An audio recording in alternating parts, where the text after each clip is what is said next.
Selamat sore Pak David dan teman-teman. Saya Nathaniel Berchandra dari kelas XK nomor absen 24. Sore ini saya mau membahas salah satu topik informatika yaitu perangkat komputerasi. Seperti kita ketahui, sistem komputerisasi terbagi menjadi perangkat keras, hardware, perangkat lunak, software, dan pengguna yaitu brainware. Nah, kali ini saya akan membahas perangkat keras dan lunak dari laptop yang saya gunakan, yaitu Asus TUF Gaming FX 505D. Kemudian saya akan membahas salah satu artikel mengenai dampak teknologi informasi dan komunikasi di bidang ekonomi bisnis. Nah, sekarang saya akan mulai dengan perangkat keras. Perangkat keras itu adalah yang sering disebut hardware, merupakan salah satu komponen dari sebuah komputer yang sifat alatnya bisa dilihat dan diraba secara langsung atau yang berbentuk nyata, yang berfungsi untuk mendukung proses komputerisasi.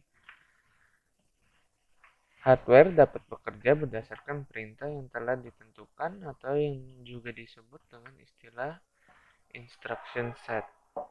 Dengan adanya perintah yang dapat dimengerti oleh hardware tersebut, maka hardware tersebut dapat melakukan berbagai kegiatan yang telah ditentukan oleh pemberi perintah. Nah, perangkat keras itu ada di dalamnya ada perangkat input. Itu peralatan masukan berfungsi sebagai media untuk memasukkan data dari luar sistem ke dalam suatu memori dan prosesor untuk diolah guna menghasilkan informasi yang diperlukan. Contoh perangkat input yang saya gunakan adalah mouse. Itu salah satu input device yang berfungsi untuk perpindahan pointer atau kursor secara cepat. Selain itu dapat digunakan sebagai perintah praktis dan cepat dibanding dengan keyboard. Lalu untuk keyboard itu adalah perangkat input yang berfungsi memasukkan huruf, angka, karakter khusus serta sebagai media bagi user pengguna untuk melakukan perintah lainnya seperti menyimpan file dan membuka file. Lalu untuk perangkat input lainnya ada webcam, adalah singkatan dari web kamera yang merupakan sebuah alat atau perangkat berbentuk kamera digital yang terpasang di laptop atau komputer yang berfungsi mengirimkan gambar-gambar secara langsung tanpa dibatasi lokasi ke seluruh dunia yang memiliki sambungan internet. Lalu ada touchpad. Touchpad adalah perangkat penunjuk pointer yang terdiri dari permukaan khusus yang bisa menerjemahkan gerakan dan posisi jari pengguna ke posisi relatif di layar. Touchpad adalah fitur umum dari laptop yang juga digunakan sebagai pengganti mouse laptop. Setelah itu di perangkat keras ada juga perangkat pemrosesan, yaitu peralatan proses yang merupakan unit proses utama dan terpenting dalam komputer yang mengendalikan seluruh proses pengolahan data, mulai dari membaca data dari peralatan input, mengolah atau memproses sampai pada mengeluarkan informasi ke peralatan output. Peralatan pemroses dalam komputer atau laptop adalah CPU. Contoh alat-alatnya adalah motherboard. Motherboard merupakan salah satu perangkat dalam komputer yang digunakan sebagai tempat untuk memasang atau meletakkan beberapa peralatan lain seperti prosesor, memori, kabel-kabel data, hard disk, floppy disk, card seperti VGA card, NIC, dan lain sebagainya. Lalu ada prosesor, yaitu sebuah chip yang merupakan otak pemroses dan pusat pengendali berbagai perangkat lain sehingga komputer dapat bekerja satu dengan lainnya. Prosesor terpasang dan melekat pada soket yang telah disediakan di motherboard. Lalu RAM. RAM adalah singkatan dari Random Access Memory. yaitu sebuah komponen komputer yang berfungsi untuk menyimpan data sementara dari suatu program yang sedang kita jalankan, dan data-data tersebut bisa diakses secara acak atau random. Setelah itu ada video card atau VGA card yang disebut juga graphic adapter, adalah komputer atau laptop yang berfungsi untuk menghasilkan output gambar untuk ditampilkan di monitor. Sound card memiliki fungsi sebagai pengolah data berupa audio atau suara dan sebagai penghubung alat input atau output suara ke komputer. Power adapter itu berfungsi untuk mengubah arus AC menjadi arus DC dan mensuplai tegangan ke perangkat keras komputer seperti motherboard, hard disk, dan lain-lain. Lalu perangkat output. Perangkat keluaran yaitu peralatan yang berfungsi untuk menampilkan data instruksi dan informasi dalam bentuk teks dan grafik atau gambar. Contoh alatnya adalah monitor, berfungsi untuk menampilkan data grafis tampilan yang ada pada CPU, agar pengguna bisa melihat data yang dibuat. Selain itu, fungsi monitor ini tentu saja sebagai alat output dari memori komputer atau laptop. Lalu speaker memiliki fungsi untuk menghasilkan atau mengeluarkan efek suara dari komputer atau laptop. Lalu perangkat penyimpanan. Perangkat penyimpanan semua informasi nonaktif di dalam komputer atau laptop. Penyimpanan ini dibedakan atas serial access, contohnya tape drive, dan direct access, itu disk magnetic. Contoh alatnya ada hard disk. Fungsi hard disk adalah menyimpan data secara permanen di dalam seluruh sektor yang terdapat di dalam disk yang tersedia, baik itu untuk read dan write. Hard disk ada dua jenis, yaitu HDD dan SSD. HDD menggunakan piringan cakram sebagai storage, sedangkan SSD menggunakan chip. Nah, setelah itu ada USB flash disk, merupakan perangkat penyimpanan yang bentuknya kecil dan tergolong mudah dibawa. Setelah itu ada WiFi card, adalah sebuah hardware yang terdapat pada laptop untuk mengkoneksi laptop dengan jaringan WiFi. Ini adalah contoh dari perangkat peripheral atau perangkat tambahan. Cooling fan itu merupakan perangkat penting dalam sistem pendinginan laptop, mengatur keluar masuk panas laptop sehingga menjaga laptop tetap dingin. Nah, untuk selanjutnya, yang kedua ini adalah perangkat lunak. Perangkat lunak atau software itu merupakan suatu program yang dibuat oleh pembuat program untuk menjalankan perangkat keras komputer. Perangkat lunak adalah program yang berisi kumpulan instruksi untuk melakukan proses pengolahan data. Software sebagai penghubung antara manusia sebagai pengguna dengan perangkat keras komputer. Berfungsi menerjemahkan bahasa manusia ke dalam bahasa mesin, sehingga perangkat keras komputer memahami keinginan pengguna dan menjalankan instruksi yang diberikan, dan selanjutnya memberikan hasil yang diinginkan oleh pengguna tersebut. Yang pertama di perangkat lunak itu ada sistem operasi. Sistem operasi yaitu program yang berfungsi untuk mengendalikan sistem kerja yang mendasar, sehingga mengatur kerja media input, output, tabel pengkodean, memori, penjadwalan prosesor, dan lain-lain.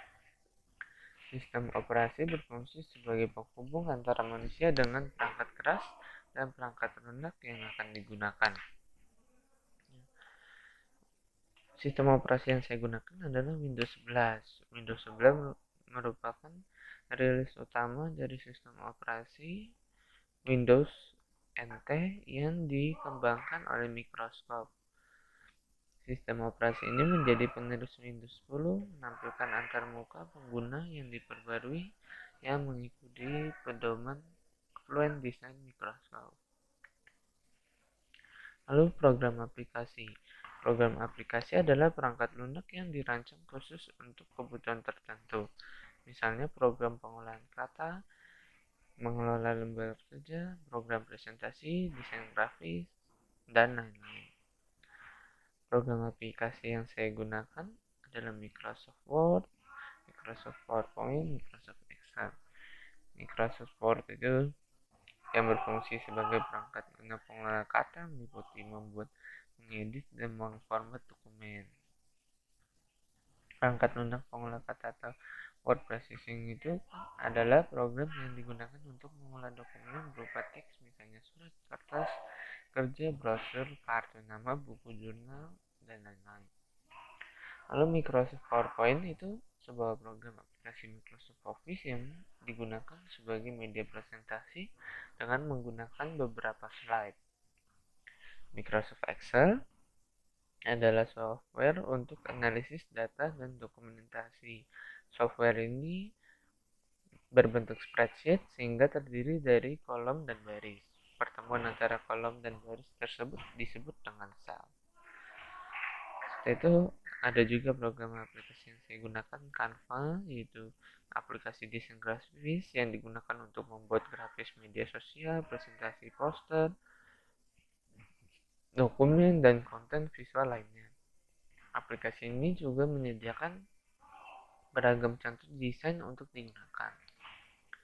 Terus saya juga menggunakan CorelDRAW, yaitu program komputer editor grafik vektor yang berfungsi untuk mengolah gambar dan banyak digunakan pada bidang publikasi, percetakan, dan bidang lain yang membutuhkan proses visualisasi. Dan saya menggunakan iDrawMind. Ada aplikasi untuk membuat peta pikiran, diagram, otak storming, proyek waktu, perencana hidup, analisis SWOT, dan peta sketsa. Lalu untuk bahasa pemrograman yang saya gunakan, bahasa pemrograman itu adalah perangkat lunak, yaitu program yang digunakan untuk menerjemahkan instruksi-instruksi yang ditulis dalam bahasa pemrograman ke bahasa mesin dengan aturan atau prosedur tertentu agar diterima oleh komputer atau laptop. Bahasa pemrograman yang saya gunakan itu adalah Replit, merupakan salah satu layanan situs yang menyediakan tools semacam compiler online untuk menerjemahkan bahasa pemrograman yang diketik oleh manusia. Tetapi dia memiliki layanan tools untuk coding IDE yang dimana kita dapat membuat program atau aplikasi dengan bahasa pemrograman yang disediakan oleh Replit. Terakhir ada program bantu. Program bantu itu merupakan perangkat lunak yang berfungsi sebagai aplikasi pembantu dalam kegiatan yang ada hubungannya dengan komputer atau laptop. Misalnya memformat disket, mengcopy data, mengkompres file, dan lain-lain. Program bantu yang saya gunakan ada antivirus, yaitu program komputer yang digunakan untuk mencegah, mendeteksi, dan menghapus perangkat perusak. Yaitu saya juga menggunakan WinZip, yaitu sebuah aplikasi yang dapat digunakan untuk kompresi data. Fungsi aplikasi WinZip ini hampir sama dengan aplikasi WinRAR. Hanya saja aplikasi WinZip itu diciptakan lebih dulu oleh pengembang aplikasi bernama WinZip Computing pada awal tahun 1990-an. Nah, dan untuk topik terakhir ini adalah berita yang saya ambil. Nah, dari berita yang saya baca ini, saya bisa melihat ada beberapa dampak positif TIK dan bidang ekonomi bisnis. Yaitu pertama, dengan adanya TIK, pelayanan bisnis yang dilakukan oleh perusahaan di bidang ekonomi maupun perbankan menjadi lebih baik dan lebih praktis. Contohnya aplikasi dan layanan bisnis yang diciptakan seperti e-commerce, e-business, e-banking, dan lain-lain memudahkan perusahaan melakukan perdagangan dan pembayaran dalam kegiatan bisnisnya.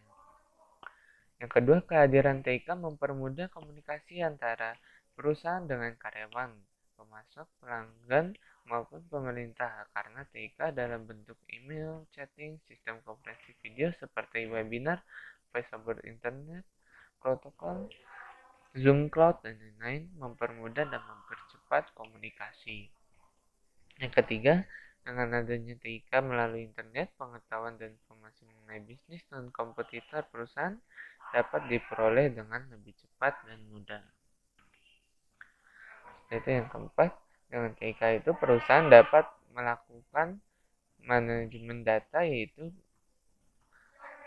menyimpan dan memelihara sejumlah besar data historis secara ekonomis dan dalam database, dan memudahkan karyawan mengakses langsung dokumen yang mereka butuhkan.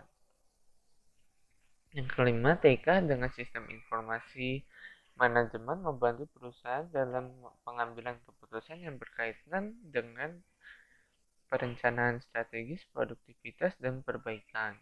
Yang keenam, TIK dengan sistem CRM (Customer Relationship Management) membantu perusahaan melakukan perbaikan dan pengelolaan hubungan dengan pelanggan lebih baik sehingga pelanggan puas dan nyaman. Yang ketujuh, kehadiran TIK membantu para pelaku bisnis untuk melakukan transaksi jual beli 24 jam tanpa dibatasi ruang dan waktu. Itu saja dari presentasi mengenai informatika saya. Sekian, terima kasih.